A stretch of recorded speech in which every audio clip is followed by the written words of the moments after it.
வணக்கம் நண்பர்களே. நம்ம சேனல்ல இப்ப என்ன பார்க்க போறோம்னா, ப்ரீவியஸ் இயர் கொஸ்டின் பத்தி பார்க்க போறோம். ப்ரீவியஸ் இயர் கொஸ்டின்ல நம்ம என்ன வீடியோ பார்க்க போறோம்னா, எக்கனாமிக் வீடியோ சரிங்களா? அதாவது 2024, 25ல சமீபத்தில் நடந்த எக்கனாமிக் வீடியோ வந்து தனியா பிரிச்சு எடுத்து போட்டிருக்கேன். அத மட்டும் தான் பார்க்க போறோம். இதுல பார்த்தீங்கன்னா, என்னென்ன கொஸ்டின் வரும்னு பார்த்தீங்கன்னா, group 2, group 4 question, group 3 question, TET question, plus வந்து டெக்னிக்கல் சர்வீஸ் கொஸ்டின் எல்லாம் இருக்கு. வாங்க வீடியோ ஃபர்ஸ்ட் கொஸ்டின் பார்ப்போம். அனைத்து ஊரக அண்ணா மறுமலர்ச்சி திட்டம், புத்துயிர் பெற்ற திட்டம் எந்த காலத்தில் செயல்படுத்தப்பட்டதுன்னு 2006 டு 2011. 2006 டு 2011 தான் அனைத்து ஊரக அண்ணா மறுமலர்ச்சி திட்டம் செயல்படுத்தப்பட்டது. சரிங்களா? அடுத்து பாருங்க, 2011ஆம் ஆண்டுல எந்த மாவட்டம் வந்து தமிழகத்திலே அதிக எழுத்தறிவு வீதம், அதாவது 91.75% உள்ள மாவட்டம் எதுன்னு கேட்டா கன்னியாகுமரி. கன்னியாகுமரியில தான் நம்மளுக்கு வந்து தெரியும் அதிக எழுத்தறிவு மக்கள் வந்து அங்கதான் இருக்காங்கன்ட்டு. அடுத்து 3வது கொஸ்டின் பாருங்க, இந்திய தொழிற்சங்கங்களுக்கான சட்டம் எந்த வருஷம் கேட்டா 1926. இந்திய தொழிற்சங்கங்களுக்கான சட்டம் வந்து 1926. தமிழ்நாடு முதியோர் ஓய்வூதிய திட்டம் கேட்டா 1962. இந்திய அரசின் குழந்தைகள் சட்டம் 1960. சரிங்களா? அடுத்து பாருங்க, வயதானவர்களுக்கான மாநில கொள்கை எந்த வருஷம் கேட்டா 2006. இது வந்து ஆப்ஷன் டி தான் சரியா இருக்கு, பாத்துக்கோங்க. அடுத்து பாருங்க, இது ரொம்ப ரொம்ப முக்கியமான கொஸ்டின். அதாவது முதலமைச்சரின் பெண் குழந்தை பாதுகாப்பு திட்டம் எந்த ஆண்டு செயல் தொடங்கப்பட்டங்கிட்ட 1992 தான் இந்த திட்டம் தொடங்கப்பட்டது. முதலமைச்சரின் பெண் குழந்தைகள் பாதுகாப்பு திட்டம் எந்த ஆண்டு தொடங்கப்பட்டங்கிட்ட 1992. அடுத்து பாருங்க, குட்டி ஜப்பான் என்று சிவகாசியை அழைத்தவர் யார்? குட்டி ஜப்பான் என்று சிவகாசி அழைத்தது ஜவஹர்லால் நேரு. ஜவஹர்லால் நேரு தான் சிவகாசி வந்து குட்டி ஜப்பான் அப்படின்னு சொல்லியிருப்பாங்க. இது வந்து 11th எக்கனாமிக் புக்ல இருக்கு. 11th எக்கனாமிக் புக்ல இந்த கொஸ்டின் இருக்கு, பார்க்காதவங்க பார்த்துக்கோங்க. அடுத்து பாருங்க, 2030க்குள் 1 ட்ரில்லியன் பொருளாதாரம் என்ற இலக்கை அடைய தமிழ்நாடு எவ்வளவு சதவீத ஆண்டு வளர்ச்சியை தக்க வைத்துக் கொள்ள வேண்டும்? தமிழ்நாடு வந்து 2030ல 1 ட்ரில்லியன் பொருளாதாரம் என்ற இலக்கை அடைய எவ்வளவு சதவீத ஆண்டு வளர்ச்சியை தக்க வைத்துக் கொள்ள வேண்டும் கேட்டா 18%. அடுத்து பாருங்க, கீழ்கண்டவற்று மிகவும் பொருந்துள்ளது எதுன்னு கேட்காங்க. அதாவது வந்து இந்த 4மே கரெக்டா தான் இருக்கு. அதாவது எஸ்இஇசட், அதாவது ஸ்பெஷல் எக்கனாமிக் ஜோன். சரிங்களா? அடுத்து வந்த டிஎன்எஸ்டபிள்யூஏஎன், அதாவது எஸ்இசட் வந்து சிறப்பு பொருளாதார மண்டலம். டிஎன்எஸ்டபிள்யூஏஎன் கேட்டா Tamil Nadu state white area network, அதாவது தமிழ்நாடு மாநிலம் தழுவிய பகுதி நெட்வொர்க்கு. டிஎன்எஸ்டிசி அப்படின்னு கேட்டா தமிழ்நாடு ஸ்டேட் டேட்டா சென்டர், அதாவது தமிழ்நாடு மாநிலம் தரவு மையம். டிஆர்சி கேட்டா டிசாஸ்டர் ரெக்கவரி சென்டர், அதாவது பேரிடர் மீட்பு மையம். இதுல வந்து 4மே கரெக்டா தான் இருக்கு. சரிங்களா? அடுத்து பாருங்க, தவறான விடையை தேர்ந்தெடுக்க. இதுல வந்து எது தவறுன்னு கேட்டா ஆப்ஷன் 1, 2, 3 மூணுமே தவறு. அதாவது சிஎம்எஸ்பி அப்படின்னு கேட்டா கடற்கரை மற்றும் கடல்சார் நிரவல் திட்டம். என்பின்னு கேட்டா தேசிய பல்லுயிர் பரவல் முகமை, இது 2 தப்பு. அதாவது நேஷனல் பயோடிவர்சிட்டி ஏஜென்சி, இது தப்பு பார்த்தீங்களா? அடுத்த டிஎம்சி கேட்டா பயோடிவர்சிட்டி மேனேஜ்மெண்ட் கமிஷன், இதுவும் தப்பு தான். சரிங்களா?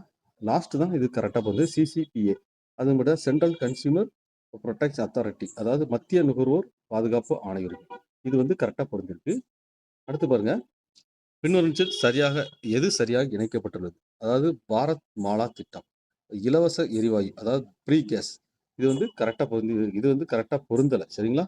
அடுத்து ஆயுஷ்மான் பாரத் திட்டம், இது வந்து கரெக்டா பொருந்தும். ஆயுஷ்மான்னாலே நம்மளுக்கு தெரியும், இது வந்து மெடிக்கல் பத்தி தான்ட்டு. துவாரகா விரைவுச்சாலை, விரைவுச்சாலைங்கட்டா முதல் உயர்த்தப்பட்ட 8 வழி அணுகல் கட்டுப்பாட்டு விரைவு சாலை, இது வந்து சி தான் கரெக்டா பொருந்திருக்கு நண்பர்களே. அடுத்து பாருங்க, தமிழக அரசால் செயல்படுத்தப்படும் அத்திக்கடவு அவிநாசி திட்டம் குறித்து பின்வரும் கூற்று எது உண்மை கேட்டா ஆப்ஷன் 1, 3 தான் உண்மை. 2வது இது தவறு. சரிங்களா? அதாவது என்னன்னு பார்ப்போம். பவானி ஆற்றிலிருந்து உபரிநீர் எடுக்கப்பட்டு இந்த திட்டத்துக்கு பயன்படுத்தப்படுது. என்ன திட்டம் கேட்டா அத்திக்கடவு அவிநாசி திட்டம். அடுத்து பாருங்க, 2வது பாருங்க, தொழில்துறை நோக்கத்துக்கு தண்ணீரை பயன்படுத்தி இந்த திட்டம் அனுமதி அளிக்கிறது, இது வந்து தவறு. சரிங்களா? ஆப்ஷன் 3 பாருங்க, ஈரோடு, திருப்பூர் மற்றும் கோயம்புத்தூர் மாவட்டங்கள் வறட்சியால் பாதிக்கப்பட்ட பகுதியில் நிலத்தடி நீரை மேம்படுத்துவதே திட்டத்தின் முக்கிய நோக்கம், இது வந்து சரி. ஆப்ஷன் பி தான் இதுல சரியான பதில். அடுத்து பாருங்க, இந்தியாவில் இருப்பு பாதை போக்குவரத்து தொடங்கப்பட்ட ஆண்டு. இந்தியாவில் இருப்பு பாதை போக்குவரத்து தொடங்கப்பட்ட 1853. இது வந்து ஒரு ஷார்ட் வீடியோல கூட நான் போட்டிருக்கேன், இன்னைக்கு தான் போட்டேன், பார்க்காதவங்க பார்த்துக்கோங்க. இந்தியாவில் இருப்பு பாதை போக்குவரத்து தொடங்கப்பட்ட ஆண்டு 1853. அடுத்து பாருங்க, திட்ட கமிஷன் நோக்கங்கள் குறித்து பின்வரும் கூற்றில் எது உண்மை? அதாவது திட்ட கமிஷன் நோக்கம் குறித்து எது கரெக்டான பாயிண்ட்னு கேட்டிருக்காங்க. இதுல வந்து முழு வேலைவாய்ப்பு அடைய, சரிங்களா? முழு வேலைவாய்ப்பு அடைய, வருமானம் மற்றும் செல்வ ஏற்றத்தாழ்வுகளை குறைக்க, தேசிய மற்றும் தலா வருமானத்தை அதிகப்படியா அடைய. இதுல வந்து ஆப்ஷன் 1, 2, 3 இது 3மே சரிதான், சரிங்களா? அடுத்து பாருங்க, கொடுக்கப்பட்ட அரசின் வேலைவாய்ப்பு திட்டம் கால வரிசைப்படி வரிசைப்படுத்துக. என்னென்ன திட்டங்கள் கால வரிசைப்படி வரிசைப்படுத்துகன்னு கேட்டிருக்காங்க. இது பார்த்தீங்கன்னா ஃபர்ஸ்ட் வந்து ஒருங்கிணைந்த ஊரக வளர்ச்சி திட்டம், அதாவது ஐஆர்டிபி. இந்த ஐஆர்டிபி வந்து பார்த்தீங்கன்னா 1976, சரிங்களா? ஐஆர்டிபி வந்து 1976. ரெண்டாவது பார்த்தீங்கன்னா ஜவஹர் வேலைவாய்ப்பு திட்டம். ஜவஹர் வேலைவாய்ப்பு திட்டம் வந்து எந்த வருஷம் கேட்டிங்கன்னா 1989. இது 2 ஸ்கூல் புக்கில் இருக்கு, சரிங்களா? இது வந்து ஐஆர்டிபி எந்த வருஷம் கேட்டிங்கன்னா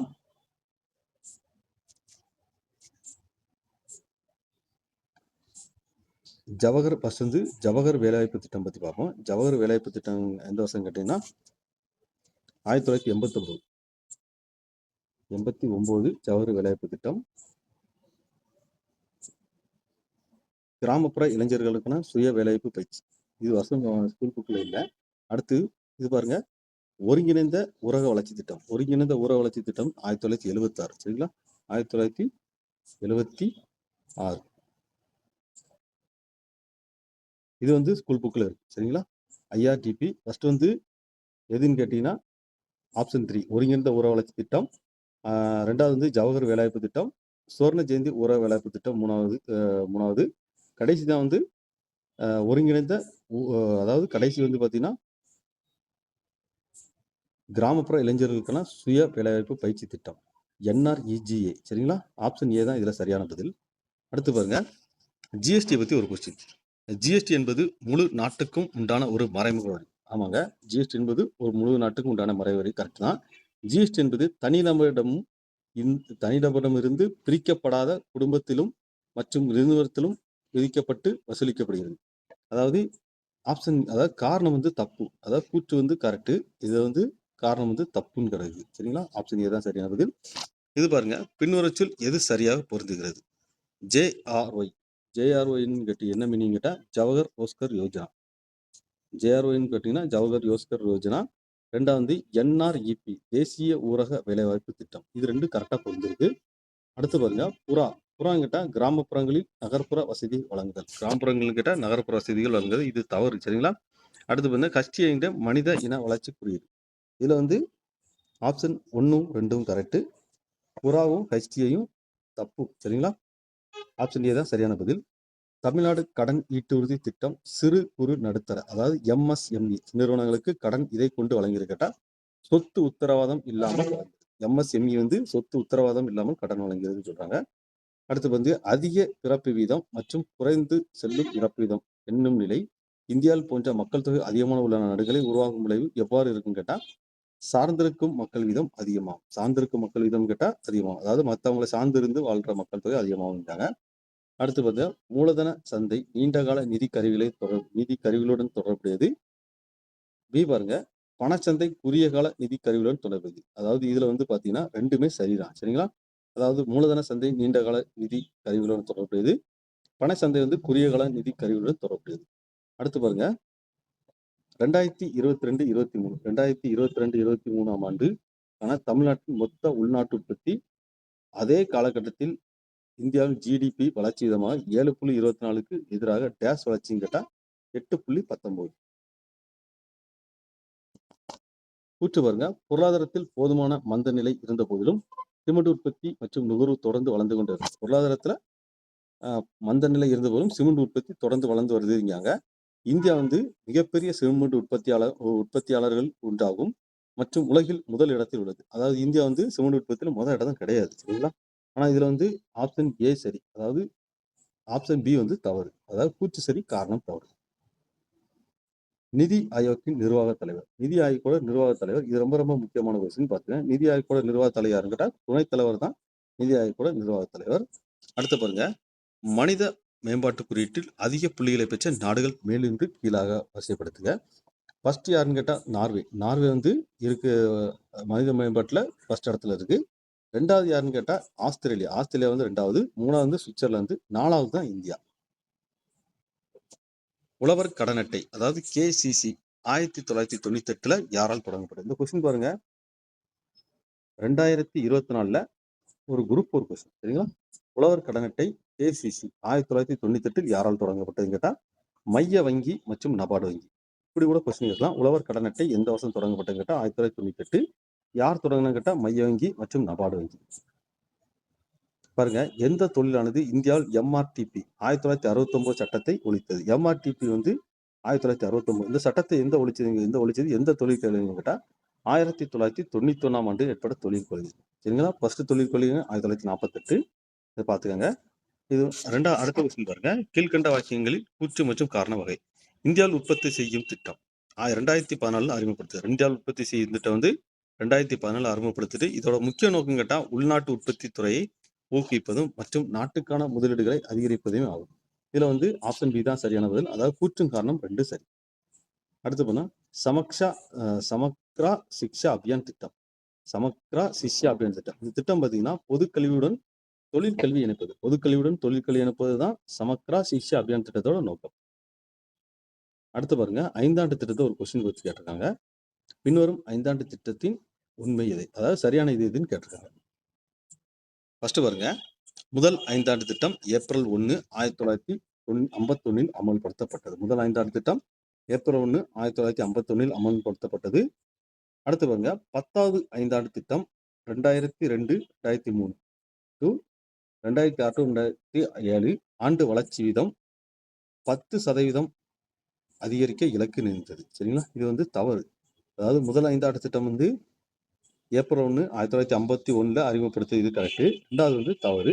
3வது பாருங்க, 11வது 5ஆண்டு திட்டம் 2007-2012 ஆண்டு 7.9% வந்து ஆண்டு வளர்ச்சி விதத்தை அதிகரித்ததுங்காங்க, இது சரி.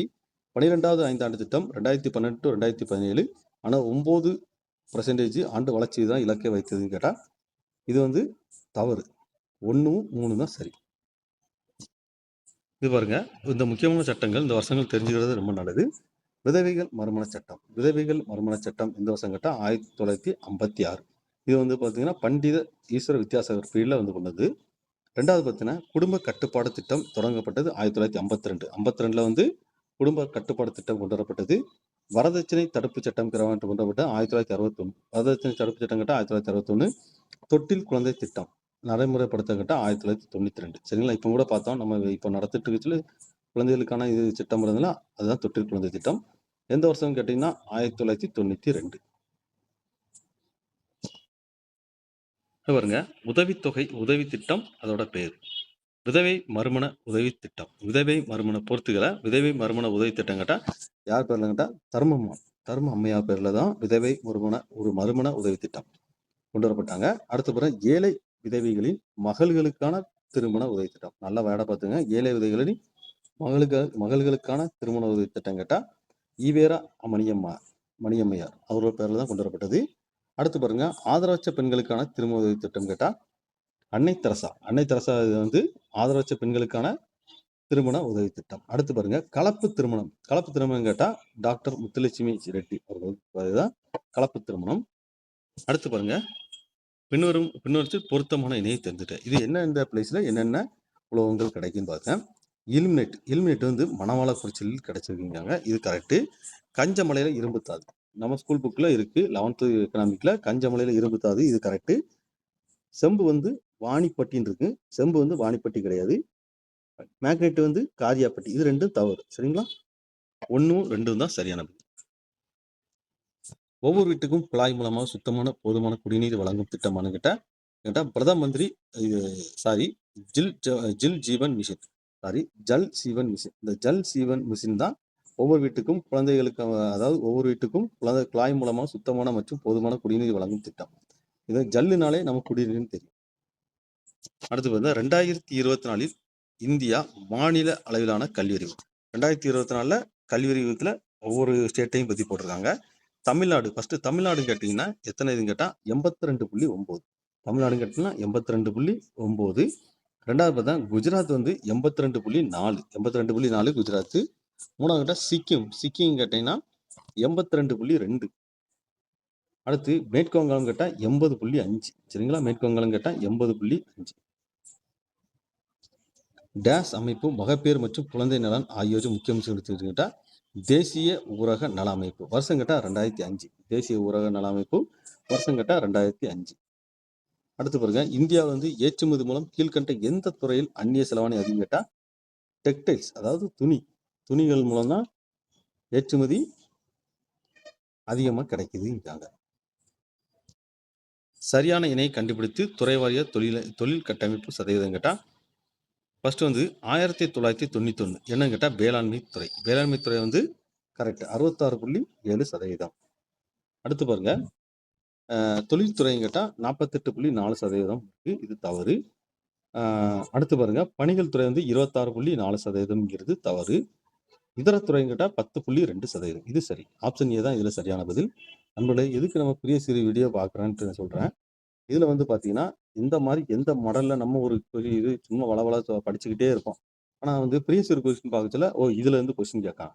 அப்போ இந்த டாப்பிக்கை கரெக்டாக படிக்கணும். இன்னொரு டைம் வந்து ரிவிஷன் பார்க்கணும் அப்படின்னு உங்களுக்கு ஐந்து தோணும். இப்பவுமே நான் நடத்தின கொஸ்டின்ல திட்டங்கள், இந்த வறுமை ஒழிப்பு திட்டங்கள், மறுபடியும் வந்து 5 ஆண்டு திட்டங்கள், இந்த மாதிரி கொஸ்டின்லாம் கேட்காங்க. அதே மாதிரி கல்வி அறிவு சம்பந்தமாக கொஸ்டின் கேட்காங்க. அப்போ இதெல்லாம் நம்ம வந்து நடத்த சொல்ல உங்களுக்கு வந்து இதுல இருந்து கொஸ்டின் வருது அப்படின்னு கொஞ்சம் ஒரு சில ஐடியாக்கள் கிடைக்கும். சரிங்களா? அடுத்து பாருங்க, தீன் தயாள் உபாத்யா கிராமின் கௌசல்யா யோஜனா தொடங்கப்பட்ட ஆண்டு மற்றும் அதன் நோக்கம். அதாவது தீன் தயாள் வந்து தொடங்கப்பட்ட ஆண்டுன்னு கேட்டீங்கன்னா செப்டம்பர் 25, 2014. 2014 செப்டம்பர் 25 தான் தீன் தயாள் உபாத்யா கிராமின் கௌசல்யா யோஜனா. இந்த திட்டத்தோட நோக்கம் கேட்டீங்கன்னா வேலைவாய்ப்புக்கான பயிற்சி திட்டம். இந்த திட்டம் வந்து வேலைவாய்ப்புக்கான பயிற்சி திட்டம். இது வந்து சி தான் சரியா இருக்கு. அடுத்து பாருங்க, நிதி ஆயோக்கின் முதலாவது துணைத் தலைவர் யார்? நிதி ஆயோக்கோட முதலாவது துணைத் தலைவர் யார்? இது ரொம்ப ரொம்ப முக்கியமான கொஸ்டின். இது வந்து அரவிந்த் பணக்காரியா. நிதி ஆயோக்கோட முதலாவது துணை தலைவர் யாருன்னு கேட்டா அரவிந்த் பணக்காரியா. அடுத்து பாருங்க, சரியானதை தேர்வு செய்க. அதாவது மக்கள் சார்பு அப்படின்னா கல்வின்னு இருக்கு, இது தவறு. அடுத்து பார்த்தீங்கன்னா சார்பு செயல்பாடு கேட்ட குடிமக்கள் தேவை. சார்பு செயல்பாடு கேட்டா குடிமக்கள் தேவை. மேம்பாடு கேட்டா பெண்கள். மனித மூலம் கேட்டா சமூகம். இதுல வந்து சார்பு செயல்பாடு குடிமக்கள் தேவையும், மேம்பாடு பெண்கள் கரெக்டா இருக்கு. மனித மூலதனங்கிற சமூகம்ங்கிறது தவறா இருக்கு. அதே மக்கள் சார்பு கல்விங்கிறது தவறா இருக்கு. இந்த கொஸ்டின் பாருங்க, இடம்பெயர்வு என்பது பிராந்தியங்கள் மற்றும் பிரதேசங்களை இடையே மக்கள் இடம்பெயர்தான். அதாவது இடம்பெயர்வு என்பது பிராந்தியங்கள் மற்றும் பிரதேசங்களிடையே இடம்பெயர்வுங்காங்க. இது அடுத்து பாருங்க, காரணம் இடம்பெயர்வு வெளிப்புறமாகவோ அல்லது சர்வதேசமாகவோ இருக்கலாம்.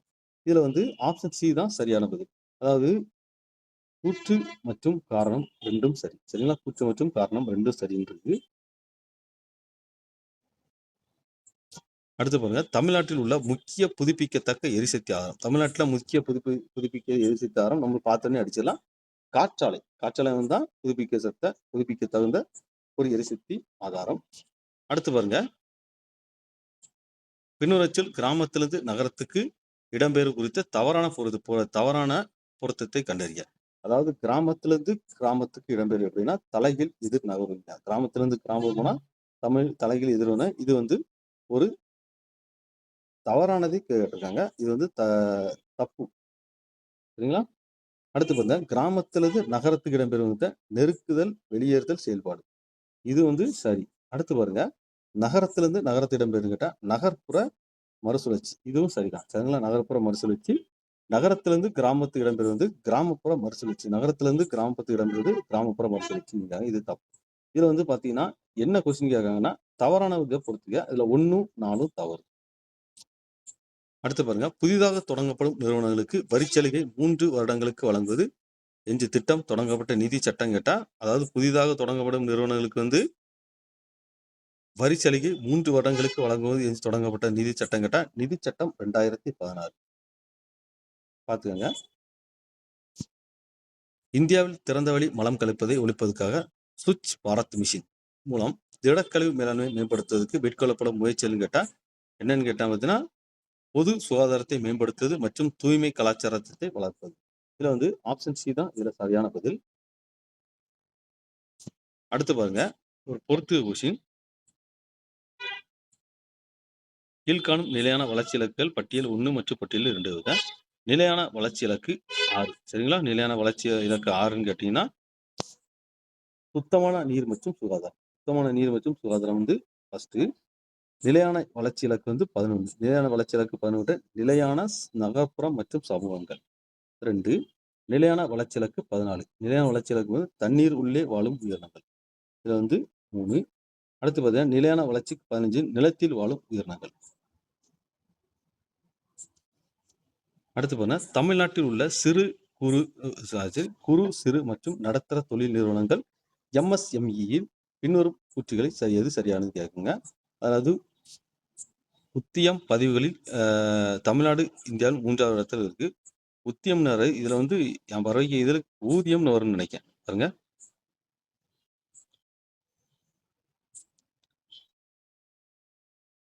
அதாவது ஊதியமா உதயமான்னு தெரியல. உதயம் பதவிகளில் தமிழ்நாடு இந்தியாவில் வந்து 3வது இடத்தில் உள்ளது. மாநிலத்தில் 30% தொழில் முனைவோர் பெண்கள். சரிங்களா? இதில் வந்து மாநிலத்தில் 30% வந்து பெண்கள் இருக்காங்க. 3வது பாருங்க, கோயம்புத்தூர் தான் மாநிலத்திலே அதிக குறு சிறு நடுத்தர தொழில் நிறுவனங்கள் இருக்காங்க.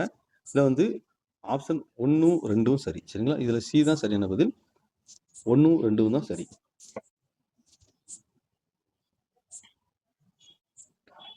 பின்னோற்றில் அவற்றின் திட்டங்களை பொறுத்துக.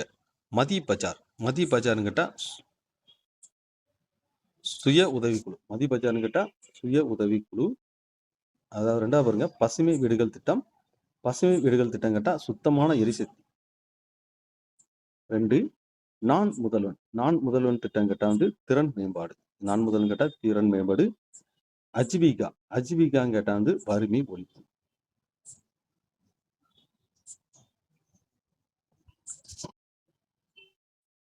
அடுத்து பாருங்க, தேசிய விவசாய சந்தை நாம் இணைய முகப்பின் நோக்கம் விவசாய பொருட்களுக்கு ஒரு ஒருங்கிணைந்த தேசிய மெய்நிகர் சந்தையை உருவாக்குதல், சிறந்த வேலையை பெறுவதற்கு விவசாயிகளுக்கு உதவுதல், விவசாயிகள் சந்தைப்படுத்தல் வழிகள். இதில் வந்து பார்த்தீங்கன்னா 1, 2, 3 இதுமே 3மே கரெக்டு தான். சரிங்களா? அடுத்து பாருங்க, சரியாக பொருத்தங்களை தேர்வு செய்வோம். இதில் வந்து NHS இது வந்து தேசிய சுகாதார சேவைங்காங்க. இது சரிதான்.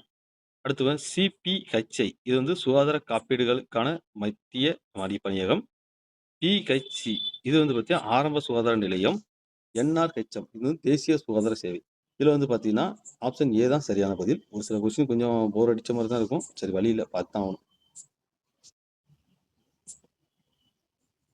தவறான இணையை கண்டுபிடிக்க. மனித உரிமை ஆணையம் 1993. இது கரெக்டு தான். சரிங்களா? மனித உரிமை ஆணையம் 1993. மத்திய தகவல் ஆணையம் 2005. சரிங்களா? அடுத்து பாருங்க, மத்திய கண்காணிப்பு ஆணையம் 1963 தவறு.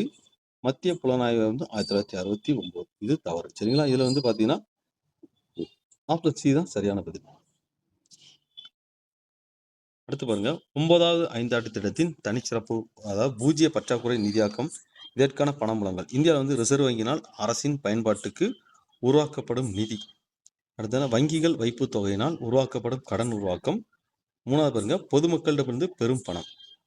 4வது பாருங்க, அரசு சாரா நிறுவனங்கள் NGO மூலம் பெறப்படும் பணம். இதுல வந்து 9வது திட்டங்க 1, 2 தான் சரி. அதாவது இந்திய ரிசர்வ் வங்கியினால் அரசின் பங்கு பயன்பாட்டுக்கான உருவாக்கப்படும் நிதி. இது வந்து கரெக்டு. 2வது பாருங்க, வங்கிகள் வைப்பு தொகையினால் உருவாக்கப்படும் கடன் திட்டம். இது 2 தான் கரெக்டு 9வது திட்டத்துல. அடுத்து பாருங்க, சமூக நீதியானது நீதிமன்றங்கள் மூலம் சட்டத்தின் வழியாக கீழ்கண்டவற்றை அடைய வழி செய்கிறது. இதுல வந்து பாத்தீங்கன்னா பொருளாதாரம் ஏற்றத்தாழ்வை நீக்குவதற்காக, உழைக்கும் மக்கள் பண்பாட்டு வாழ்க்கை தரம் வழங்குவதற்காக, சட்டமேற்றும் அதிகாரத்தை பகிர்ந்து ஒப்படைக்கும் செய்தல், சமூகத்தில் நலிந்த பிரிவினருக்கு நலன்களை பாதுகாத்தல். இதுல வந்து ஆப்ஷன் வந்து டி தான் சரியான பதில். பார்த்துக்கோங்க. இதுல வந்து பாத்தீங்கன்னா ரொம்ப ரொம்ப முக்கியமான கொஸ்டின். முதன்மைத்துறைங்கிறது மீன்பிடித்தல். அதாவது முதன்மைத்துறை மீன்பிடித்தல் இருக்கு. இது கரெக்ட் தான். சரிங்களா? 2ஆம் துறை வந்து கல்வி, மருத்துவம், பொது சுகாதாரம். இது வந்து தப்பு. 2ஆம் துறைன்னு கேட்டால் தொழில்துறை. தொழில் சம்பந்தமா வர்றதுக்கும், அதாவது பிசினஸ் சம்பந்தமா வரவும் 2ஆம் துறையில் வரும். இது தப்பு. 3ஆம் துறை கேட்டால் வர்த்தகம், உணவகம், தங்குமிடம். இது கரெக்டு. சமுதாய நலம் மற்றும் தனிப்பட்ட சேவைகள் வந்து போக்குவரத்து தகவல் தரும். இது தவறு. சரிங்களா? இது வந்து ஆப்ஷன் பி தான் இதுல சரியான பதில். அடுத்து பாருங்க, ஒரு முக்கியமான கொஸ்டின். கூற்று காரணம். இந்தியா தாராளமயக்கல் கொள்கையை கடைபிடிக்கிறது. இந்தியா வந்து தாராளமயக்கல் கொள்கை கடைபிடிக்கிறது. 1991ஆம் ஆண்டு புதிய பொருளாதார கொள்கையின் LPG அறிமுகப்படுத்தப்பட்டது. இதுல வந்து 2மே சரியான பதில். அதாவது 2மே சரியான பதில் சொல்றாங்க. பாத்துக்கோங்க. அடுத்து பாருங்க, ஒரு வரி வச்சு கொஸ்டின். அரசின் வருமானம் புதிய பற்றிய சரியான கூற்றை தேர்ந்தெடுக. வரி என்பது குடிமக்களுக்கு எந்தவித பிரதிபலன் எதிர்பாராமல் அரசுக்கு கட்டாயம் செலுத்தக்கூடியது. இது கரெக்ட் தான், சரிங்களா? அது வரிகள் இங்க டாபிக்ல இருக்கும். அரசுக்கான மற்றொரு முக்கியமான வருவாய் ஆதாரம் கட்டணம் ஆகும். பொது நிர்வாகத்திடம் வரி செலுத்துவோர் எந்தவித பிரதிபலனும் எதிர்பாராமல் செலுத்த வேண்டும். இதுல வந்து பாத்தீங்கன்னா ஆப்ஷன் வந்து 1, 3 கரெக்ட். அதாவது 1வும் இதுல பாத்தீங்கன்னா ஆப்ஷன் வந்து 1வும் 3வும் 1வும் 2வும் சரி, சரிங்களா? இதுல வந்து சி தான் சரியான பதில். அதாவது வரி என்பது குடிமக்கள் எந்தவித பிரதிபலன் எதிர்பாராமல் அரசு கட்டாயம் செலுத்தக்கூடியதாகும். அரசுக்கான மற்றொரு முக்கியமான வருவாய் ஆதார கட்டணம் ஆகும். இது பொது நிர்வாகத்திடம் வரி செலுத்துவோர் எந்தவித பிரதிபலனும் எதிர்பார்க்காமல் செலுத்த வேண்டும். இது தவறானது, சரிங்களா?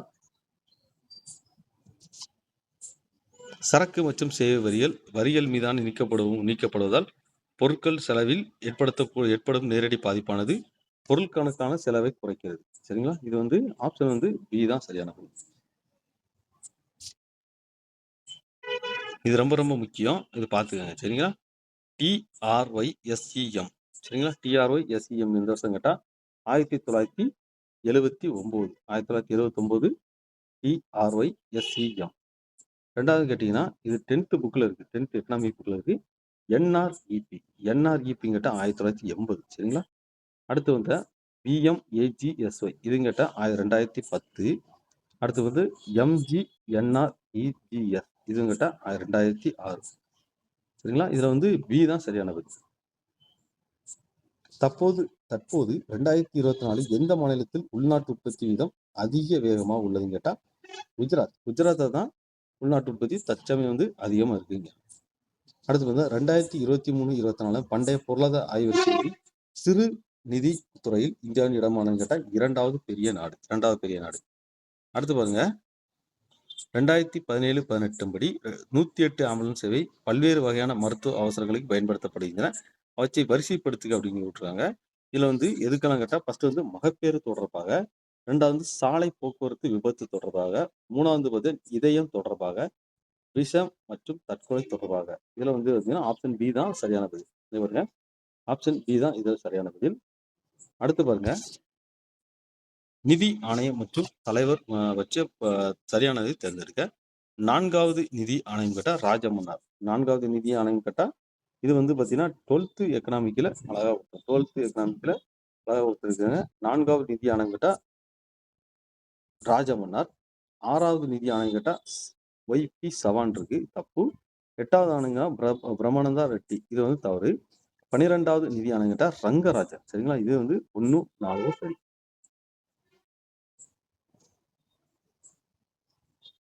இது திரும்பியும் ரிப்பீட்டடா அதே கொஸ்டின் தான், ரிப்பீட்டடா வருது. இது வந்து பாத்தீங்கன்னா பின்வரும் வச்சு காலவரிசைப்படி ஒழுங்குபடுத்தவும்.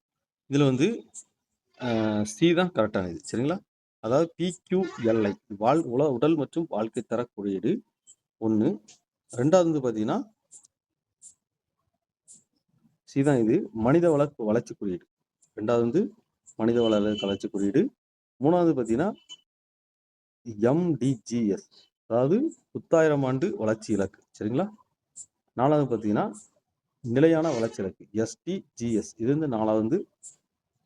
அடுத்த கொஸ்டின் பாருங்க, பின்வற்றில் எதன் மூலம் குறைந்தபட்ச ஆதரவு விலை நிர்ணயிக்கப்படுகிறது கேட்டா விவசாய செலவு மற்றும் விலைகள் மீதான ஆணையம். பி தான் சரியான பதில், சரிங்களா? அடுத்து பாருங்க, சம்பூர்ணா ஊரக வேலைவாய்ப்பு திட்டம் எதன் கீழ்கணக்கு வச்சு எதனுடன் பொருந்தாது?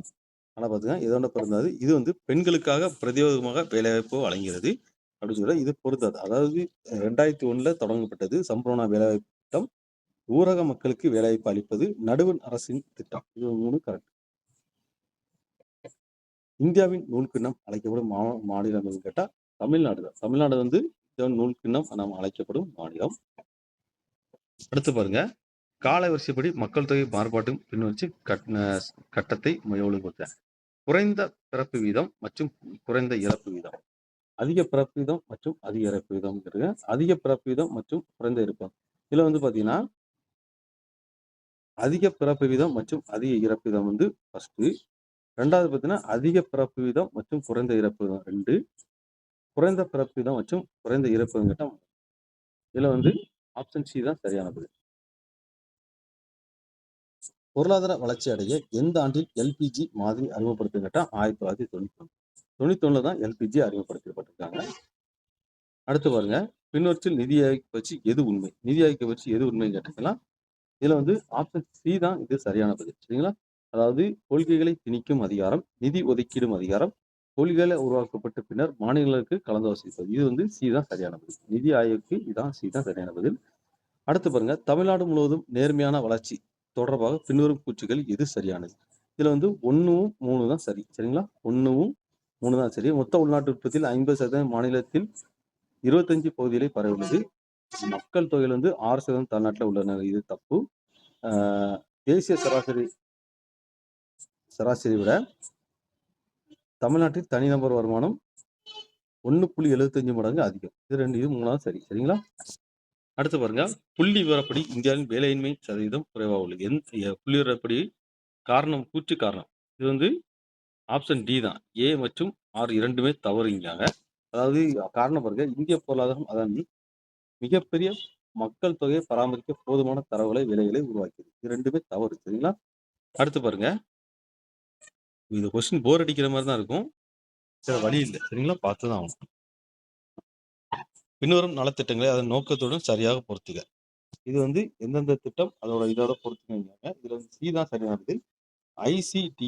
ஐசிடிஎஸ் வந்து பாத்தீங்கன்னா 6 வயதுக்குட்பட்ட குழந்தைகளுக்கும் அவர்கள் தாய்மார்களுக்கும் சத்து உணவு வழங்குதல். சரிங்களா? ரெண்டாவது பாத்தீங்கன்னா NULM கேட்டால் நகர்ப்புறங்களில் வறுமையை குறைத்தல். அடுத்து பாருங்க, கச்சாரை DAY இது வந்து பாத்தீங்கன்னா பாரம்பரிய நகரங்கள் பாதுகாத்து புத்துயிர் பெற செய்தல். அடுத்து பாருங்க, NSAP முதியோர், விதவை மற்றும் மாற்றுத்திறனாளிக்கு ஓய்வூதியம் வழங்குதல். இதுதான் சரியானது. அடுத்து பாருங்க, பின்வரும் சுகாதார திட்டங்களை கால வரிசைப்படுத்துக. என்னென்ன திட்டங்கள், அது எந்தெந்த கால வரிசைப்படுத்துக கேட்டிருக்காங்க. இதுல வந்து பாத்தீங்கன்னா பி தான் சரியான பதில். சரிங்களா? அது என்னென்ன திட்டம் பத்தி பார்ப்போம்.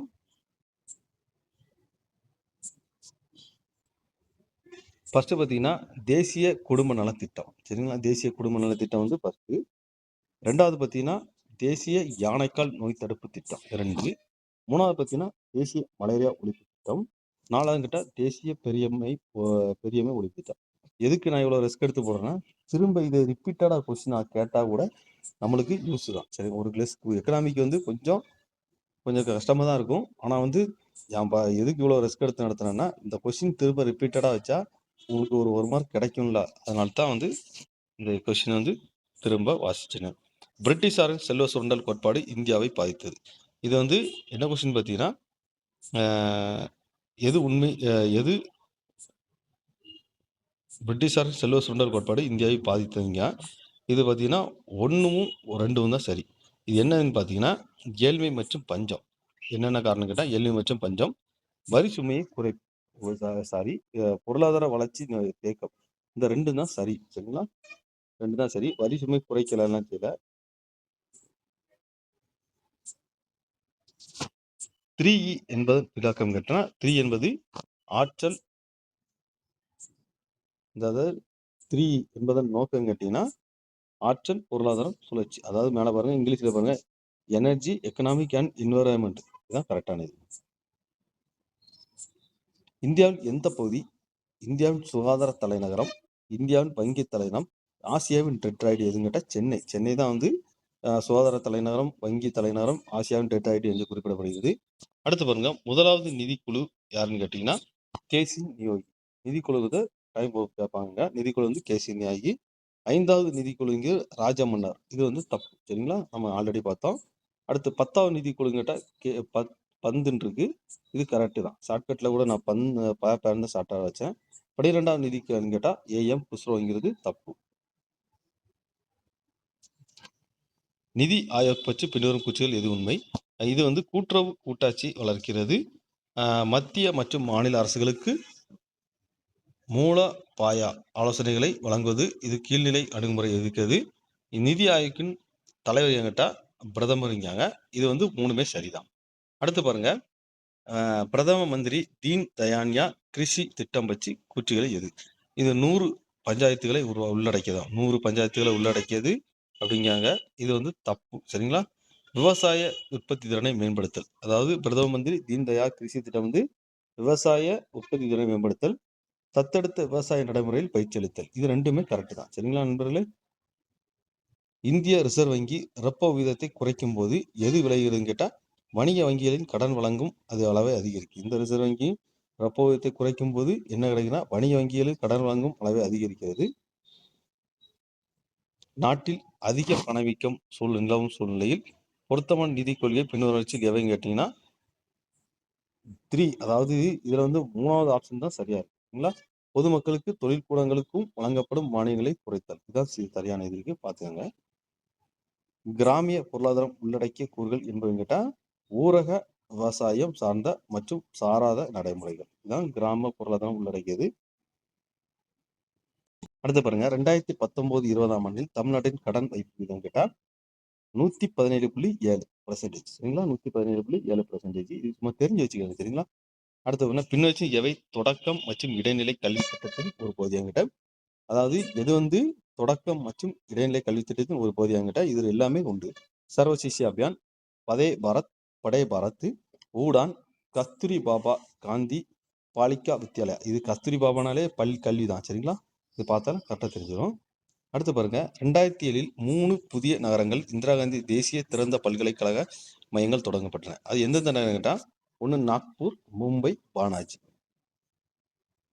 காலவரிசைப்படுத்துக. மதிய உணவு திட்டம், தேசிய குழந்தைகள் கொள்கை, தேசிய குழந்தை தொழிலாளர் கொள்கை, ஒருங்கிணைந்த குழந்தை தொழிலாளர் பயிற்சி. இதில் வந்து பார்த்தீங்கன்னா ஃபர்ஸ்ட் வந்து பார்த்தீங்கன்னா தேசிய குழந்தை கொள்கை. இது வந்து ஃபர்ஸ்ட். 2வது பார்த்தீங்கன்னா ஒருங்கிணைந்த குழந்தை வளர்ச்சி பணி. சரிங்களா? 3வது பார்த்தீங்கன்னா தேசிய குழந்தை தொழிலாளர் கொள்கை. 4வது பார்த்தீங்கன்னா மதிய உணவு திட்டம். இதுல வந்து இதான் ஏ தான், பி தான் சரியான பதில். சாரி, சி தான் சரியான பதில். தவறான இணையை தேர்ந்தெடுத்துக்க. தவறான இணைன்னு கேட்டால் 2ம் 4ம் தப்பு. சரிங்களா? இதுல வந்து டி தான் சரியான பதில். அதாவது NASA, அதாவது நேஷனல் செக்யூரிட்டி ஆக்ட், இது வந்து தப்பு. சரிங்களா? இது தப்பு.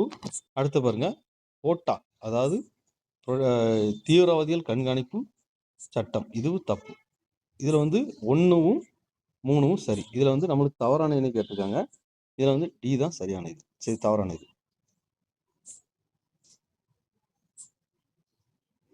நண்பரே, நம்ம சேனல்ல வந்து பிரியசூர் சம்பந்தமா 31 கொஸ்டின் வீடியோ போயிட்டு இருக்கு. இது வந்து 32வது கொஸ்டின். இது வந்து எக்கனாமிக் சம்பந்தமா வீடியோ மட்டும் தான் போட்டுட்டு இருக்கேன். பார்க்காதவங்க பார்த்துக்கங்க. இது எக்கனாமிக் கொஞ்சம் கஷ்டமா தான் இருக்கு. ஆனால் வந்து நம்ம வழியில் படிச்சு தான் ஆகணும். சரிங்களா? நம்ம சேனலை வந்து பிடிச்சா சப்ஸ்கிரைப் பண்ணிக்கோங்க. ஒரு சின்ன லைக் மட்டும் கொடுங்க. நன்றி.